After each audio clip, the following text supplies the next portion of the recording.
بسم اللہ الرحمن الرحیم۔ حضرت ابو امامہ رضی اللہ تعالیٰ عنہ سے مروی ہے، کہتے ہیں کہ ایک آدمی نے کہا، اے اللہ کے رسول، ایمان کیا ہے؟ آپ صلی اللہ علیہ وآلہ وسلم نے فرمایا، جب نیکی تمہیں اچھی لگے اور گناہ تمہیں برا لگے تو تم مومن ہو۔ اس نے کہا، اے اللہ کے رسول، گناہ کیا ہے؟ آپ صلی اللہ علیہ وآلہ وسلم نے فرمایا، جب تمہارے سینے میں کسی چیز کے بارے میں کوئی اندیشہ یا شک وغیرہ ہو تو اسے چھوڑ دو۔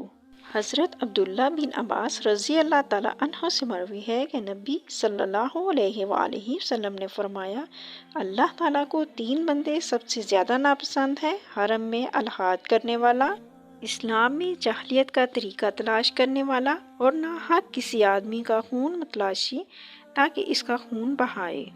ناظرین، ہم ویڈیو کا اختتام کرتے ہیں۔ آپ سے گزارش ہے کہ اگر آپ حدیث کو سننا پسند کرتے ہیں تو میرے چینل کو سبسکرائب کر لیں، ساتھ لگے بیل آئیکن کے بٹن کو بھی دبا دیں تاکہ میری آنے والی مزید ویڈیو آپ تک بآسانی پہنچ سکے۔ ملتے ہیں پھر نیکسٹ ویڈیو میں، جب تک کے لیے اللہ حافظ۔